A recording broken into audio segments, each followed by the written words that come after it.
Nah, kalau di Amerika tuh nggak gitu. Yang menang tuh semuanya ya dapat kursi, yang kalah ya nggak dapat apa-apa. These are winner-take-all elections, and they produce this result all over the country. Walaupun ada satu pasangan capres-cawapres yang dapat suara terbanyak di pemilu, mereka belum tentu kepilih jadi presiden dan wakil presiden selanjutnya. Kita bahas pemilu-pemiluan lagi. Ya, kayak yang pernah gue bilang, di tahun 2024 ini kan banyak banget ya negara yang ngegelar pemilu, termasuk Amerika. Ya, jadi Amerika tuh bakal ngegelar pemilu presiden, pemilu anggota kongres, sama pemilu gubernur beberapa negara bagian. Dan kalau kita ngomongin pemilu di Amerika, yang selalu bikin penasaran tuh, kenapa selalu cuma ada dua partai yang bersaing di pemilu Amerika ya? Ya kan, selalu cuma Partai Republik sama Partai Demokrat. Kenapa nggak kayak pemilu kita yang partainya banyak? Apalagi ternyata sebenarnya nggak sedikit loh orang yang nggak suka sama sistem dua partai ini. Dan mereka pengen ada lebih banyak pilihan partai yang bisa bersaing. Tapi kenapa ya sampai sekarang kalau ada pemilu Amerika tuh pasti pilihan partainya kayak cuma ada dua gitu? Apa emang bener-bener nggak ada partai lain atau gimana nih? Dan emang sebenarnya kayak gimana sih sistem pemilu di Amerika Serikat? Ya udah kalau gitu, ayo langsung aja kita bahas kenapa cuma ada dua partai yang bersaing di pemilu Amerika Serikat. Dan kenapa capres yang bersaing juga selalu cuma ada dua nih di Learning by Googling. Iya, ini kalau kita ngomongin sistem pemilu di Amerika dan partai yang bersaing di dalamnya, kita pasti bakal langsung kepikiran kalau kandidatnya tuh ya cuma dua kan? Dari Partai Republik sama dari Partai Demokrat. Kayak misalnya di pemilu tahun ini deh, kandidat calon presiden sama wakilnya tuh kan cuma dua kan? Kamala Harris dari Partai Demokrat sama Donald Trump dari Partai Republik. Nah, tapi gue yakin banyak dari kita yang nggak tahu kalau ternyata dulu Partai Republik sama Partai Demokrat mereka tuh pernah berdiri sebagai satu partai loh. Wah. Iya, kalau menurut Britannica, di akhir abad ke-18, waktu itu terlahir sebuah partai oposisi yang namanya Partai Demokratik Republik. Partai yang menentang Partai Federal, partai yang dominan waktu itu. Dan setelah mereka berdiri, Partai Demokratik Republik ini, atau yang waktu itu disingkatnya tuh disebutnya Partai Republik, mereka berhasil jadi kekuatan baru dan berkembang jadi partai besar di Amerika. Tapi terus setelah pemilu tahun 1824, partai ini akhirnya pecah nih. Pecah jadi dua kekuatan politik baru. Jadi Partai Republik Nasional yang terus berubah nama jadi Partai Whig yang jadi cikal bakal Partai Republik, sama Partai Demokratik Republik yang nantinya berubah jadi Partai Demokrat sekarang. Jadi ya gitu ya, dua partai yang sekarang selalu bertarung sengit di pemilu Amerika, ternyata mereka tuh berasal dari satu partai yang sama. Tapi terus partainya pecah dan jadi musuh bebuyutan sampai sekarang. Politik. On the other side, Thomas Jefferson and James Madison pushed for a smaller and more decentralized government. They formed what was known as the Democratic Republicans. Both the Democratic and Republican parties as we know them today are rooted in this early faction. Nah, tapi yang harus kita tahu, sebenarnya sistem pemilu di Amerika tuh nggak bener-bener ngebatasin kontestan pemilunya cuma buat dua partai aja loh. Enggak, jadi nggak pernah tuh cuma buat Partai Republik sama Demokrat doang, nggak pernah. Jadi sebenarnya di Amerika, partai-partai lain tuh ada partai-partai yang istilahnya disebutnya tuh minor party atau third party. Partai yang secara sah diakuin sama konstitusi Amerika, tapi mereka nggak cukup kuat buat bersaing dengan dominasi dua partai utama. Jadi ada, partai-partai lain tuh sebenarnya ada, tapi kalau diadu sama dua ini ya pasti kalah jauh mereka. Emang partai lainnya tuh apa aja? Kalau menurut hasil pemilu DPR Amerika tahun 2022, selain Partai Demokrat sama Partai Republik, ada beberapa partai lain yang masuk top 5 partai paling populer di Amerika. Ada Partai Libertarian, Partai Hijau, sama Partai Konstitusi. Atau contoh lain di pemilu kali ini deh. Di pemilu sekarang tuh, selain pasangan Kamala Harris Tim Walz sama Donald Trump jadi fans yang pastinya jadi dua kandidat terkuat, sebenarnya ada juga dua kandidat capres-cawapres lain dari third party. Ada Chase Oliver sama Mike Termat yang diusung sama Partai Libertarian, sama Jill Stein dan Butch Swear yang diusung sama Partai Hijau. Dan yang menarik, kandidat dari Partai Hijau ini, mereka tuh dua-duanya tuh akademisi loh. Jill Stein dia tuh fisikawan, kalau Butch Swear dia tuh associate professor dengan gelar PhD di bidang sejarah. Ya, ini salah satu alternatif yang mantap ini sebenarnya ya. Terus selain tiga partai yang masuk top 5 ini, masih ada juga partai-partai lain. Kayak Partai Kristen Liberal, Partai Solidaritas Amerika, Forward Party, sampai Partai Pembajak Amerika Serikat. Ini kalau partai yang terakhir nih, yang pembajak tadi, mereka tuh partai yang menyuarakan reformasi Undang-Undang Hak Cipta dan menuntut budaya open source. Terus selain partai-partai di tingkat nasional, beberapa partai juga ada yang cuma eksis di negara bagian tertentu. Kayak misalnya partai konservatif yang cuma ada di New York sama Oregon. Terus partai moderat di Rhode Island sama partai progresif di Vermont sama Washington. Dan ya banyak lagi lah. Dan nggak cuma dari partai, kadang-kadang ada juga orang yang nyalonin diri dari jalur independen. Baik itu mereka nyalon jadi presiden, wakil presiden, ataupun nyalon jadi anggota Kongres. Jadi ya gitu ya, warga Amerika sebenarnya mereka tuh tetap punya pilihan lain selain kandidat-kandidat yang diusung sama dua partai besar. Pilihan lainnya tuh bisa dari third party maupun dari calon independen. Ya walaupun sampai sekarang calon-calon alternatif ini peluang buat kepilihnya tuh masih kecil banget ya, selalu kecil banget.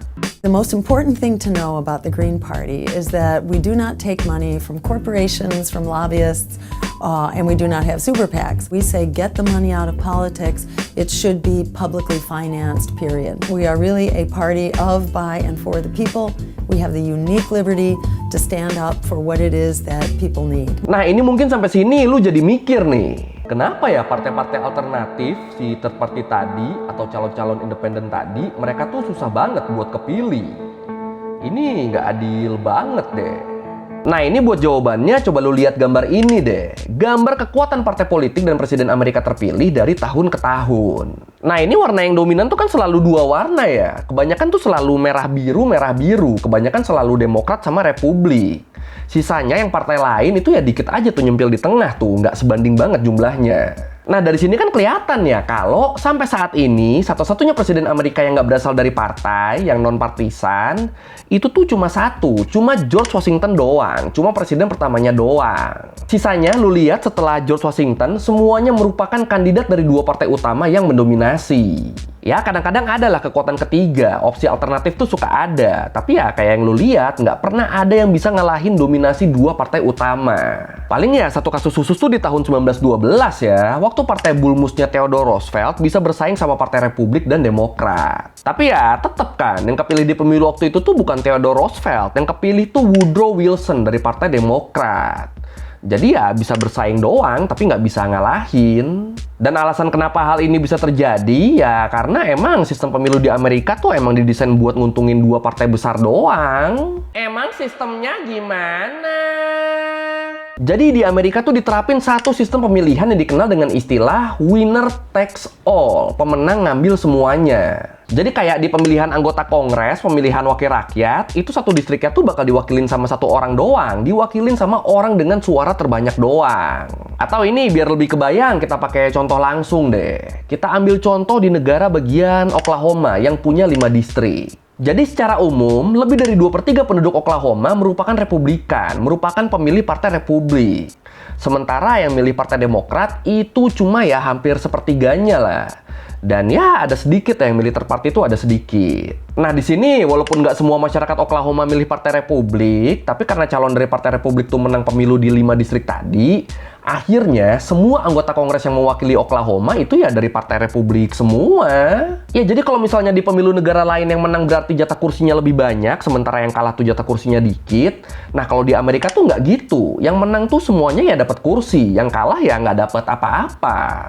Nah ini kan kalau kayak gini kan yang jadi masalah, kalau wakil rakyatnya dari Partai Republik semua, terus masyarakat yang milih Partai Demokrat, mereka diwakilin sama siapa dong di Senat sama di DPR-nya? Nggak ada kan? Dan selain itu, aturan winner takes all ini juga tuh jadi mempersulit partai alternatif buat ikut bersaing kan? Ya gimana nggak sulit, lu bayangin aja nih. Kalaupun di kondisi sekarang tuh ada partai ketiga yang populer banget yang bisa ngedapetin, ya let's say 25% suara dari tiap distrik lah. Nah itu mereka ujung-ujungnya nggak bakal menang juga kan. Ujung-ujungnya tetap nggak dapet apa-apa kan. Ya soalnya jumlah suara dari dua partai utama tadi kan pasti bakal lebih gede dari suara mereka. Dan ya ujung-ujungnya mereka nggak bakal kepilih jadi anggota Kongres. Jadi ya berasa percuma kalau kayak gini caranya ya ada partai lain ya. Ada. Each district holds its own election, and in each election, the person who gets the most votes wins.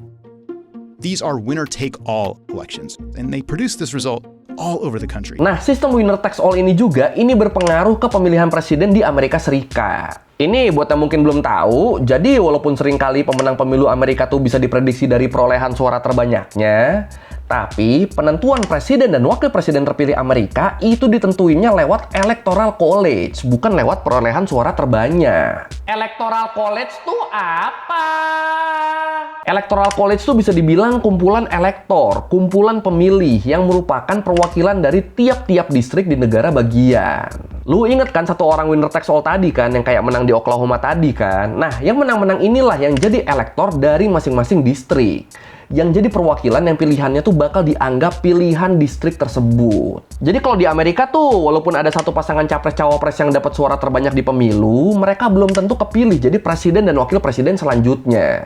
Soalnya ya tadi, yang nentuin mereka kepilih atau enggaknya tuh bukan suara terbanyak, tapi hasil pilihan dari para elektor. Dan walaupun kalau menurut website pemerintah federal Amerika para elektor ini punya hak buat milih kandidat manapun, tapi sebagian besar negara bagian mewajibkan elektornya buat milih calon berdasarkan suara dominan di distriknya. Jadi kalau misalnya di distrik A yang menang tuh paslon nomor urut 1, walaupun mungkin menangnya tipis banget, tapi tetap si elektor dari distrik A dia harus milih paslon nomor urut 1 di Electoral College. Dan karena itu juga lah makanya selalu ada kemungkinan paslon yang dapat suara terbanyak di pemilu, mereka justru berakhir nggak jadi presiden dan wakil presiden. Yang kayak gini tuh misalnya tuh waktu pemilu 2016. Waktu itu kan calon dari Partai Demokrat, Hillary Clinton, dia tuh kan dapat suara terbanyak di pemilu kan.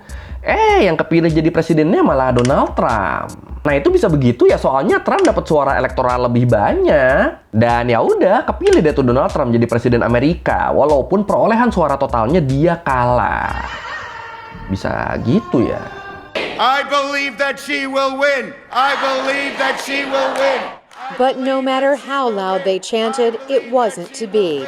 Instead, shock and a stunning defeat for Democrat Hillary Clinton. By that time, Trump was nearing the 270 electoral votes needed to win, narrowing the chance of victory for Clinton. Dan sistem winner takes all ini juga lah yang jadi alasan kenapa partai ketiga di Amerika tuh nggak populer. Karena ya kalau si pemilih-milih partai ketiga ya endingnya itu malah jadi ngerugiin si pemilih sendiri kan. Kenapa jadi ngerugiin? Ini kita pakai perandaian aja deh ya. Misal nih, lu nggak suka banget sama Donald Trump. Bener-bener program dia tuh menurut lu ampas banget. Tapi terus lu juga nggak setuju sama Kamala karena beberapa kebijakan dia menurut lu kurang oke. Nah terus menurut lu sebenarnya kandidat yang paling oke tuh misalnya kandidat dari Partai Hijau. Nah itu program-programnya tuh masuk semua tuh ke lu tuh sebenarnya tuh.